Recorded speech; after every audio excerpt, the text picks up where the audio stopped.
मेरठ के सौरभ राजपूत हत्याकांड जैसा ही एक और मामला यूपी के औरैया से सामने आया है।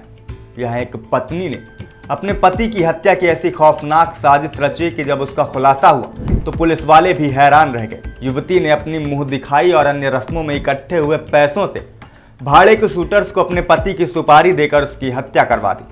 5 मार्च को मैनपुरी निवासी दिलीप कुमार की शादी फफूंद निवासी प्रगति के साथ हुई। शादी के 15 दिन बाद यानी 19 मार्च को उनके साथ मारपीट करके उन्हें गोली मार दी गई और इसके बाद उन्हें एक खेत में फेंक दिया गया।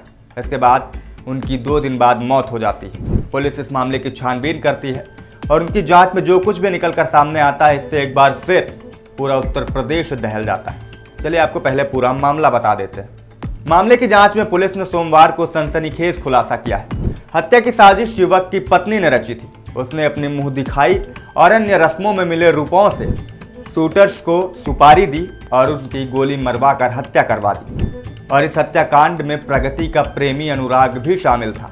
घटना के बाद अब पुलिस ने हत्या आरोपी प्रगति, उसके प्रेमी अनुराग और एक शूटर को भी धर दबोचा है। 19 मार्च को कन्नौज के उमरदा में दिलीप कुमार पर हमला होता है। शूटर्स पहले उसके साथ मारपीट करते हैं और फिर उसके सिर के पिछले हिस्से में गोली मारकर फरार हो जाते हैं। दिलीप कुमार एक खेत में पड़े मिलते हैं। उन्हें आनन फानन में जानकारी मिलने के बाद अस्पताल में भर्ती कराया जाता है, जहां 2 दिनों तक वो जिंदगी और मौत की जंग लड़ते हैं और अंत में उनकी 2 दिन बाद मौत हो जाती है। दिलीप के पिता का क्रेन का कारोबार है। अच्छी खासी फैमिली से आते हैं, अच्छे पैसे वाले लोग हैं। दिलीप के घर में 12 हाइड्रा और कई क्रेनें भी हैं। दिलीप औरैया में रहकर औरैया और कन्नौज का काम देखते थे। वहीं प्रगति का परिवार भी पैसे से मजबूत बताया जा रहा है। जानकारी ये भी है कि प्रगति के परिवार का एक स्कूल उज्जैन में संचालित है और वो भी पैसे से अच्छे खासे मजबूत हैं।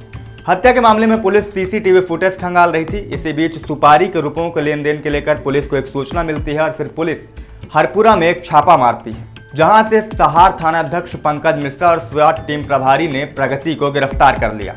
इसके साथ ही फफूंद निवासी प्रगति के प्रेमी अनुराग यादव और एक शूटर रामजी नागर को भी पुलिस ने गिरफ्तार किया।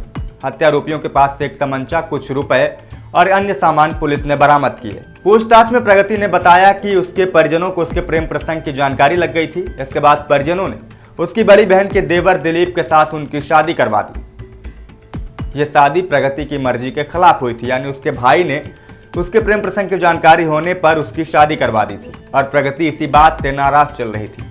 शादी से नाखुश प्रगति ने अपने पति को रास्ते से हटाने की साजिश रची और अपने प्रेमी अनुराग के साथ कुछ शूटर्स को भाड़े से हायर किया और अपनी मुंह दिखाई और अन्य रस्मों में मिले रुपयों से उसे पति की सुपारी दे दी। हत्याकांड की सुपारी 2 लाख रुपए में दी गई थी। इसमें 1 लाख रुपए एडवांस दिए गए थे और 1 लाख रुपए काम के बाद देने थे।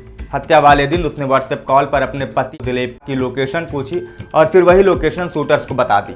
इसके बाद शूटर्स ने बहाने से दिलीप का पीछा किया और उसे सुनसान जगह पर लेकर गए और उनके साथ मारपीट करते हुए उन्हें सिर के पिछले हिस्से में गोली मार दी। 2 दिनों तक उनका इलाज चला और 21 मार्च को दिलीप कुमार की मौत हो गई।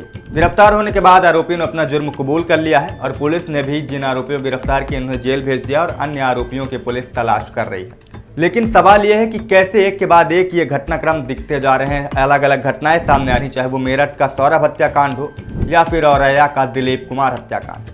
दोनों में ही पत्नियों ने अपने प्रेमी के साथ मिलकर अपने पति की हत्या कर दी। रास्ते और भी हो सकते थे। आप अपने पति से कह भी सकते हैं कि मैं इस शादी से खुश नहीं हूँ, इस शादी में मेरी मर्जी नहीं है। लेकिन इन लोगों ने रास्ते चुने पति की हत्या करने के। फिलहाल इस पूरे मामले पर आप क्या राय रखते हैं, कमेंट करके हमें ज़रूर बताएं। मेरा नाम है शिवम। देखते रहें IBC 24 UP UK।